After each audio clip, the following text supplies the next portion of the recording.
You're listening to a Frequency Podcast Network production. The Brock and Dalby Podcast. This is the Brock and Dalby Podcast. Welcome to Thursday. My name is Brock. I'm Dalby. I would like to start off the podcast here by giving a shout out to Gary from the gym. I'll allow it. He's a great guy. He buys our merch and stuff. Hey! I see him every morning at the gym while he's on the treadmill there. Gary? And I know he listens to the podcast every single morning. Okay. So I'm hoping that Gary is listening to this while I am on the treadmill across from him because we always go on the same treadmills every morning. So my whole time that I am running, I'm going to be looking at Gary, waiting for him to look over at me. I was going to say, I hope Gary's a couple episodes behind. And you're going to go to the gym tomorrow morning, and Gary's going to be like, would you fucking stop staring at me? What's wrong with you? The worst part is Gary, I've never told you this. You got in my head about a couple months ago. Is there was remember that time in the summer where the 3 weeks where I told you I didn't go to the gym? Yeah. I was just full party mode. Just you were on a thing, yeah. I was on a bender. Yeah, I didn't want to use the word. I was on a bender. Yeah. I showed up to the gym for the first time, and Gary comes up to me. He actually had his Dolby shirt, which he got us to sign. Oh, great. And he came up to me, and he goes, I'm glad to see you back at the gym. And I was like, oh, thanks. And he said to me, the show is way better when you go to the gym in the morning. Really? And every morning that I do not go to the gym, I think of Gary. Do you think about, as the show, if a break doesn't go the way we wanted it to, or you fucking should have gone to the gym this morning? Gary, you are my motivation. I want you to know that, brother. And this is so awkward if we are standing beside each other on the treadmill. 100%. He's just looking over at you right now. I just imagine this is Gary. He's just he just heard that, and he's just his eyes are, he's not crying. They're a little wet, right? He's just oh my God, that means so much to me. And he looks over at you, and you're just running on the treadmill. Everyone needs a Gary in their life, all right? The Brock and Dalby Podcast. The Brock and Dalby Podcast. But now you heard the story about how I got caught playing with my but hold that thought before you disrespect JROC. It could happen to you, cause it happened to me. That's the official Shannon Sharp theme song now. Oh, no. He was caught on Instagram Live. He just went on Instagram Live, finished, and then, let's just say he was getting down and dirty. There's no visuals, but a lot of sound effects. And he wasn't finished. Let's just say that. We were talking about it a few minutes ago, and the amount of people that have texted in saying they've mistakenly gone on Facebook Live before. It's honestly crazy how much it happens to people. I've done it once, actually, when I got laid off at that job before I started working with you. Oh, yeah. I went outside, and I started talking smack with some people, and then all of a sudden my phone started lighting up with text, and I open it, and it's on Facebook Live. Oh. Luckily, it was in my pocket, so, nobody could make it out. Nobody heard anything, but it can happen like that. Well, and I mean, FaceTime calls, phone calls. We got a voice memo from someone's pocket during the show yesterday. I don't know. Y'all need to lock your phone. Yeah, that's what's going on here. I do. Actually, the other day, my buddy Gerald sent me a text, and he was like, "What's going on?" My iPhone pin dropped my location, and I guess sent it out to anyone on my phone who had an iPhone. People are thinking you've been kidnapped or something. Here's the thing, though. Someone else texted in and said, "How long do you watch someone's Facebook Live before you tell them they're on Facebook Live?" I think, for me personally, it really depends on what they're doing. If it's harmless, if there's no incriminating, if they're not doing something bad, something they shouldn't be. But is it also one of those weird things where if you pocket dial someone and you catch the person sitting on the other end, it's kind of what are you doing? I don't know. Again, it depends. You're either I'm gonna hang up if it's boring, if nothing's happening. Yeah. I'm gonna hang up and try and get a hold of you if you're doing something bad. Mm-hmm. But if you're doing something I can make fun of you for later that's harmless, I'm sticking around. So if it's me, how long do you go?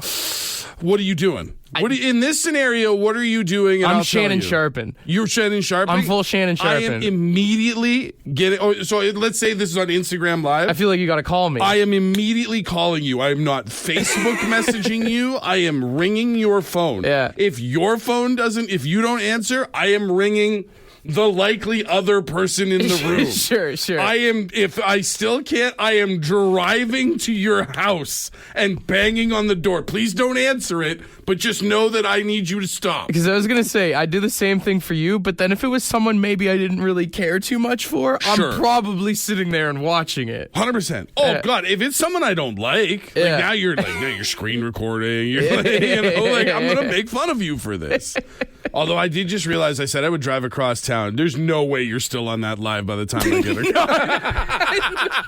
I'm probably done by the time you call me, dude. I get to your driveway, you're outside, you're having a dart. I'm like, hey, man, what's up? I get it, though. It's hard not to be nosy in these situations, you know, right? And even like, that's why you'll stick around for a little while, even if they're not doing anything, even if the phone's in the pocket, because you're like, but what if I hang up and then something happens? Yeah. That's why you're like, do something. Come on. We're all like Santa Claus at that moment. We're always watching. We're watching all the time. Yeah, we're making a list and checking it twice, dude. The Brock and Dalby Podcast. We've got friend of the show, Eric, on the phone. Eric, what's your Facebook Live story? Yeah, well, I was hanging out with a bunch of my buddies at the bar or whatever, and at the time I was seeing this girl, and I was telling them how I'm thinking of breaking up with her, and I was Facebook Living in my pocket, and I didn't realize it. Oh, no. No. And she saw it. Yeah.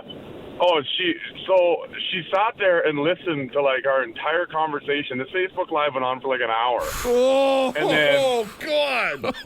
And then when I finally realized, I went and grabbed my phone because I was going to show him a picture of something. Yeah. And I looked and I seen it was live, and I was like, oh my God, no. Oh my God. So then I go to call her up, and then she wouldn't answer at all. I was like, well, I guess I don't have to worry about finding out how to break up with her now. You know what? Easiest breakup ever, actually. Oh, yeah. It's just like, I guess I don't have to worry about having that awkward conversation. I mean, you might have to worry about, like, the paint job on your car, or coming home to find all your stuff on the lawn, or like I was like nervous for a while. I would like park my truck at my friend's house for a while because I didn't know if she was going to come to my place and look for it. So I was like, oh my God, that was like the worst way to break up with someone ever, on a Facebook Live. Did you ever talk to her again? Actually, no. Like, ever since then, she's never talked to me again. I think he said everything he needed to say, probably. Oh, yeah. It was kind of one of those things. It was like, well, I mean, she doesn't want to talk to me, but I mean, I could see why. You know? Yeah. Oh, no, I'm not saying she's in the wrong, but it's just crazy that, like, that's the whole end of the relationship was a Facebook Live. Oh, yeah. Well, I wasn't really being too nice because I was inebriated as well at the time, so I was kind of exaggerating a few things. Oh. And then, so when I tried to call her, and then all I get was a thumbs up back, I was like, oh, she heard the live. Now, I got to assume, anytime you're drinking now, are you pretty paranoid with your phone in your pocket? Oh, I don't even have it with me. Just deletes all the when apps. I'm drinking No, now, not today. my phone stays in the truck whenever I'm drinking, just in case, because I've pocket dialed my mom for sometimes. Like, dude, the FBI agent who's watching over your phone hates you, man.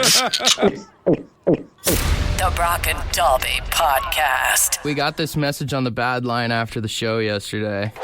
All right, kind of a stupid question, but when you hear the words or someone says, "Say it ain't so," what band comes to mind first? Is it Blink or is it Weezer? Curious what you guys say. We spent like way too much time at work arguing about this today. All right, take care, boys. Love the show. Cheers. Those are the best work conversations, the ones that eat up the whole day and you go, what are we even talking about? So you got Weezer. Or you got my boys in Blink. I mean, I'm biased. I gotta go Blink. So here's the thing. Obviously, if you had told me in advance, like, hey, we're going to talk about like Weezer versus Blink-182, I'm going to take Weezer just to make you upset.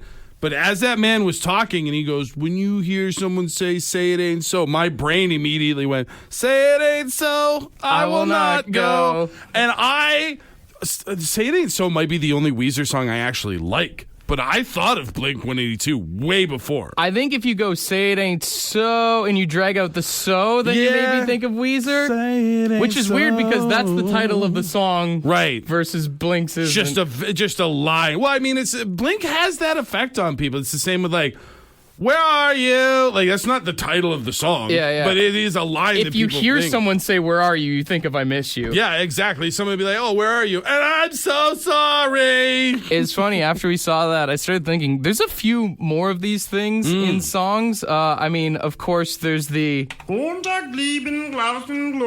do you think of? Def Leppard or The Offspring? You know what? It didn't have the cowbell, so I think Offspring. Mm-hmm. If it has the cowbell... then I think Def Leppard. Yeah. That's the difference. I think maybe it's just like the age range I grew up in. Every time I hear, I'm pretty fly for a white guy. My folks didn't listen to Def Leppard, and I never really got into the band, so I heard it in Offspring first, and then one day, like, heard Def Leppard and went, oh, that's where that's from. Yeah. It's crazy. You're either Rock of Ages or you're pretty fly for a white guy. And then the other one that I was thinking, which This could get people into a hot debate here this morning. When you hear... I'm going to say it right now. I'm always hoping that it's Ice Ice Baby. I always know that it's Under Pressure by Queen, but I'm always like, but what if this is the one time it's Vanilla Ice? Even whenever we play it, I'm always waiting for that, yo, VIP. Let's kick it. But I think of Queen first because that's the song that like 99% of the time you're about to hear. I mean, they sued Vanilla Ice. They get all the royalties from that song, but... I think of Vanilla Ice every time that I hear, which I know that's going to make some people cringe to their core, but... but I mean, that's the thing, right, is I think the tough part for Queen, they had so many songs that were bangers, whereas Vanilla Ice only had the one. Yeah. So it's a little bit more concentrated, right? When I think of Queen, it takes me a while to get to Under Pressure. I think of Vanilla Ice, I'm going VIP, let's kick it. Is it bad that I say I prefer Vanilla Ice over Queen when I hear that? You've officially... We were on the same train, on the same track, and then you just jumped out the window. You've lost me. There's no way that's better. Is that... Shame. Is that shame belt worthy? You know what? Yeah. Picking Ice Ice Baby over Under Pressure is a shame-bellable offense. Hey, Vanilla Ice killed it better on that song than Freddie Mercury did. Wow. The Brock and Dalby Podcast. What about the word stop? Still Vanilla Ice. Still Vanilla. Stop. Collaborate and listen. But what if it's Stop Hammer Time? Oh. What if we're stopping in the name of love? Oh. I mean, what if I'm just telling you, don't stop me now? We'll go back to Queen. There's so many of Bring these. Queen into this. Is it Hit Me Baby One More Time, or what do you think of when you hear Baby? Oh, Baby Got Back. Oh. Yeah, I don't want my baby to hit me. I want my baby to get back.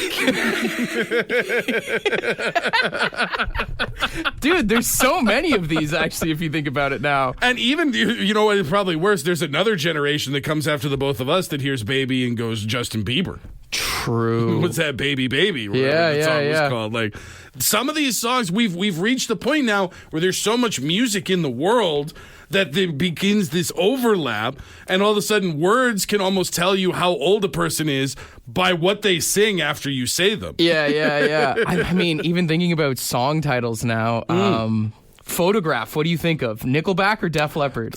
You know what? I figured out the two right away in my brain, but it's the Nickelback with the holding up the picture. Same. Because it became a meme, whereas Def Leppard, probably the better song of the two. Yeah. But it's still.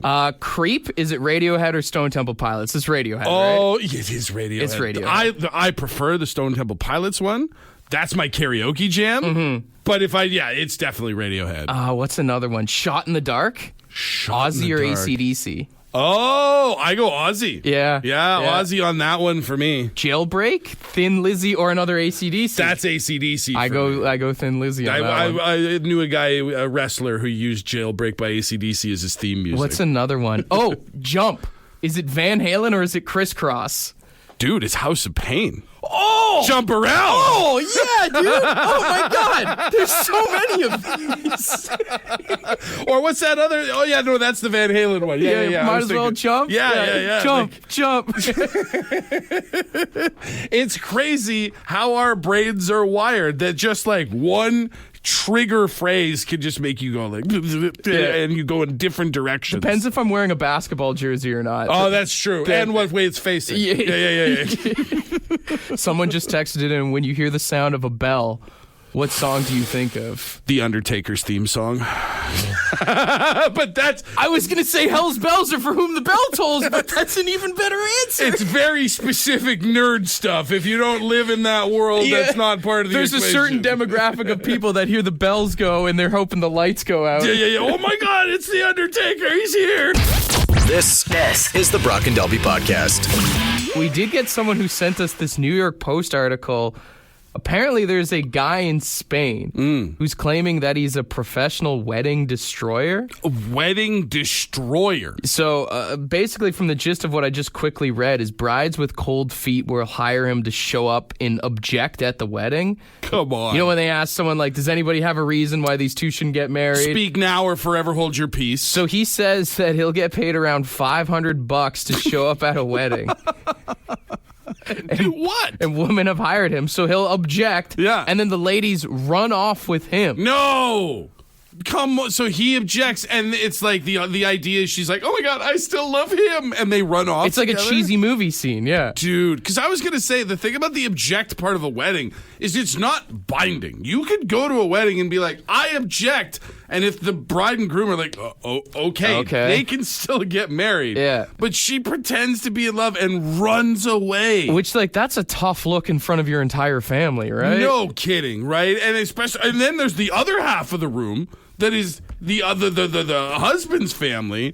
You gotta be dodging swipes. Someone sitting in an aisle seat is gonna take a run at you. It's funny you say that. The last part I read of this article, it says, if people at the wedding end up like hitting him or anything like that, he charges an extra $50 fee for every slap that he receives. $50 per strike? Yeah. Dude, if they agreed to that, like if you have a contract in writing that says like $500 fee, $50 per slap, if I'm the guy, I'm looking for like the oldest but most belligerent family members, and I'm just trying to run up the bill. Yeah. I'm going nice and slow next to grandma, see if she can get me with her purse. Apparently he just posted as like a Facebook ad for a joke, and then people started actually responding to it. Dude, who knew there was such a market for cowardice? It's an easy way to call it an end, but I mean, after that, there's still repercussions from it, right? Well, that's just it, because not only this, so you hired the person, likely in advance of the wedding. Now you've got to live out the lie for like a couple weeks or whatever.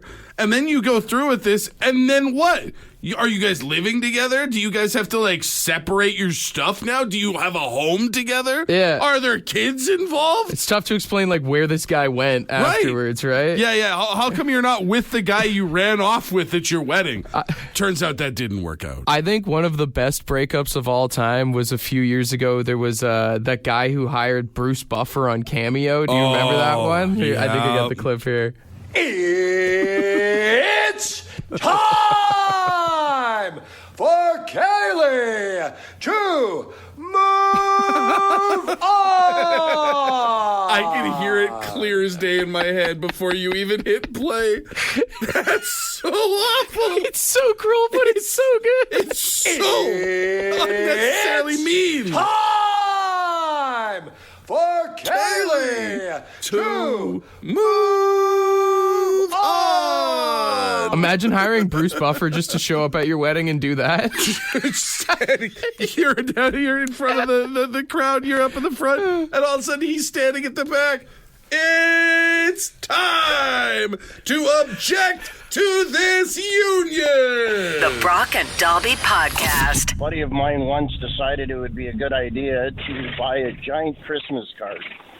And he got a lawyer to drop his divorce papers. Him and his wife weren't getting along, and he'd found out she had been cheating on him. Okay. So for her Christmas, he handed her this big envelope with card in it, and when she opened it up, her divorce papers were inside, and he said, "Merry Christmas."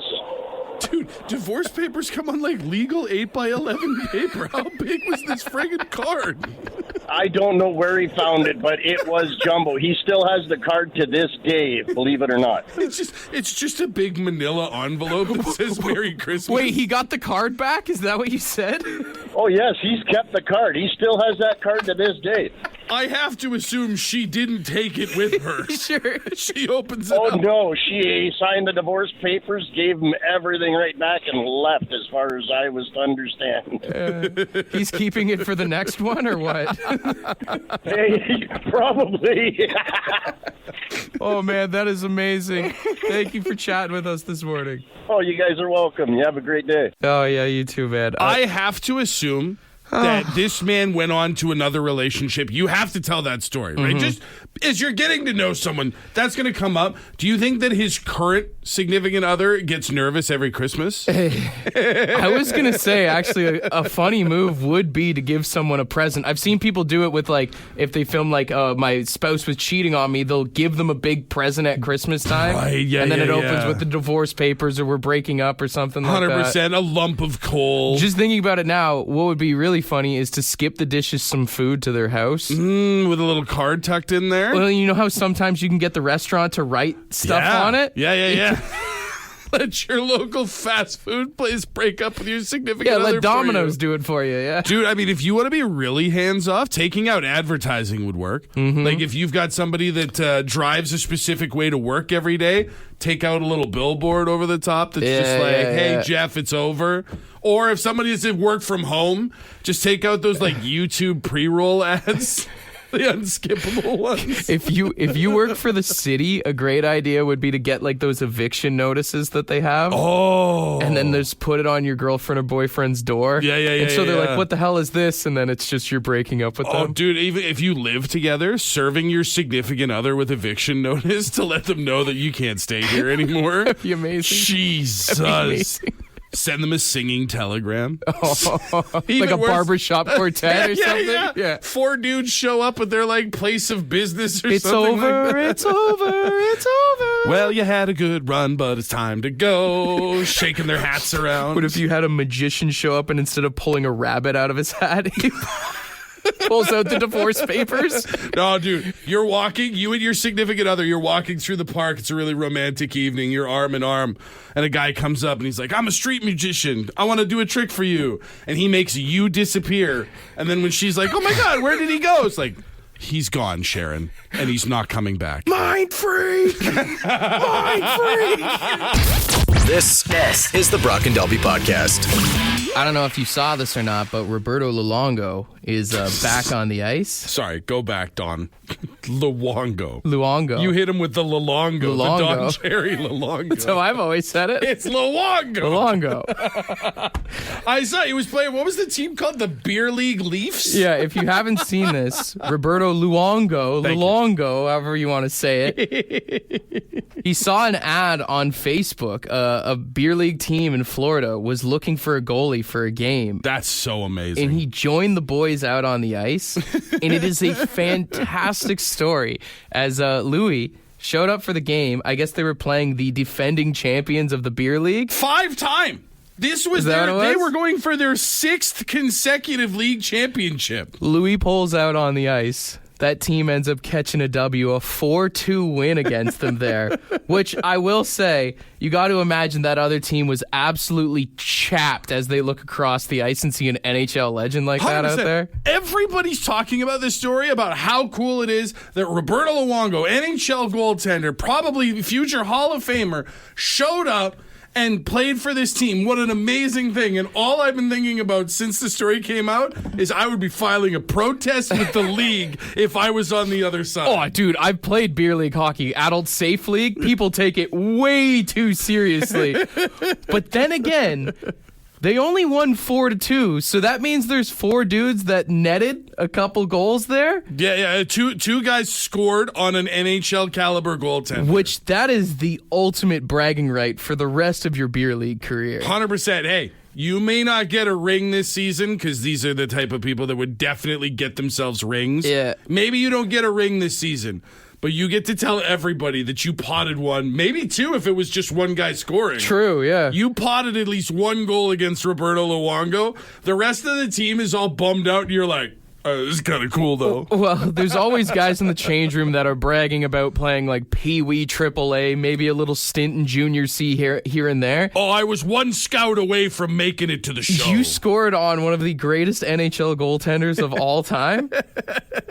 Ultimate bragging rights. I know it's beer league, and this is not really a thing people do, but if you score in a beer league championship game against a former NHL goaltender, and a highly regarded one at that, you grab the puck, right? Oh, yeah. You keep that puck. I'm putting the tape on the side. I'm 100%. marking the date and everything. This is your Stanley Cup. You just had your greatest moment. Those guys lived the dream that night scoring against Lou. And then they went home and their wife was like, oh, that's cool, honey. All right, you better get in the shower. You got work in the morning. Either that or it makes the divorce seem a little bit easier, you know? How do you like me now, Julie? The Brock and Dalby Podcast. The Brock and Dalby Podcast. There is a side hustle for basically any awkward, uncomfortable situation. Well, just doing things that people don't want to do. I mean, there's those like task like job apps. TaskRabbit, yeah, you stuff can like pay that. people just to put your IKEA furniture together. Have you heard of a company called Rocket Money?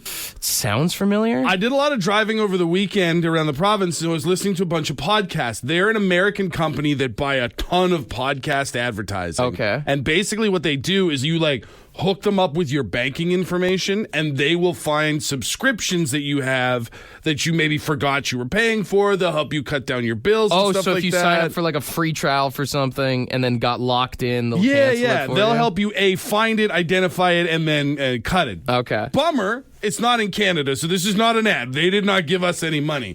But I did find out from one of those podcast ads, they added a new service where they will call like your cable company and cancel your service for you so that you don't have to do the awkward phone call. Oh my God, I had to do that last year where I had to call. I almost said the company name. Yeah, be careful. But they just give you this whole runaround and it takes forever to do. Well, and that's the thing, right? Is like whether it's calling to cancel like a gym membership or the cable company, like all these things that have sort of stereotypically been awkward or a pain in the ass or anything like that. And then you combine that with, we talked last week about how people are less and less interested in talking on the phone, period. Yeah.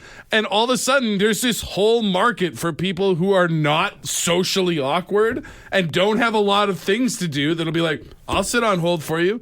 I'll talk to a real person for you. I guarantee you there's someone out there that would sign up for that, for them to talk to their mom.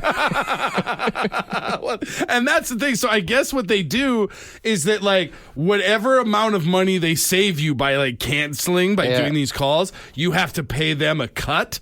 But I guess if it was going to be like, talk to my mom every Thursday for me or something like that, like you have to pay a fee for that. Yeah. And I just love the idea of paying somebody else to make your awkward phone calls. Yeah. I mean, if you're a boss and you got to fire someone, hell, we were talking about the breaking up thing earlier. Yeah, 100%. Using. Oh, but on the other side of things, imagine if there was a service. Some people are really good at calling in sick, right? Faking sick. Some people don't have that dog in them. Imagine a service you could call where a guy would call your boss pretending to be a doctor. Oh, that could be nice. You're like, oh, hey, listen, hi, I'm Dr. Such and Such. Brock is here with me right now. Unfortunately, it was in an accident, not feeling well, whatever it is. Yeah. We're going to have to keep him here for the day. He's not going to be into work today. I think there are people that would pay a pretty penny for that service. Absolutely, people would. People would pay an arm and a leg for that. So if you're ever worried about like, oh man, I got to jump on the phone or something like that, I don't want to do it, just know that there are people out there that will take your money. Or, again, because some people love talking on the phone. You ever meet those people? Yeah. They get on the phone and they'll just ramble on. The kind of people that'll answer a wrong number and turn it into a 20-minute phone call. Yeah. Those are the people that we need to start up this business in Canada. This Rocket thing is basically like the opposite of hiring like a phone sex operator. For just $3.99 a minute, I'll do all the talking. This is the Brock and Dalby Podcast. John Bon Jovi was filming a video on a bridge in Nashville on Tuesday night when he noticed a woman in despair. She was standing on the ledge of the bridge. Oh, damn. Actually wanting to take her own life. And Bon Jovi went over to the woman and was able to convince her not to jump. There's photos of this online. He helped her off the ledge. And I think we got to give a round of applause to Bon Jovi, of all people, for saving someone's life. I mean, you hear a lot of people from time to time say, your music saved my life. Bon Jovi literally saved someone's life the other day. And if you didn't know, he's actually got experience with this kind of stuff because of his crisis program for hunger to homelessness, the JBJ Soul Foundation, I think it is. Right, yeah. And so he's dealt with, maybe not as hands-on as this moment, but this is not his first time in this world. And the ironic thing is Tuesday was actually World Suicide Prevention Day. Right. On top of that as well. So. Amazing. It would be so easy, especially with all the people that are involved in a typical music video shoot. It would be so easy to be like, hey, can we get like a production assistant, or can we get somebody over there? Like, let's get the authorities called or whatever. But like to take the time and be like, hey, guys, stop. And like to walk over there and personally be like, hey, the life's worth living. Come back over on this side. We can talk about this. Don't do anything crazy. Like, that's such a telling moment about the kind of person that he is. It's amazing. And I know we've said this before whenever we have stories like this come up. I know there's someone sitting in their car right now, wherever you are, and life seems like it sucks right now. Yep. But, dude, I'm telling you, it will get better. Maybe it's not tomorrow, maybe it's next week, but time heals all wounds, and you are worth something. Life is worth living.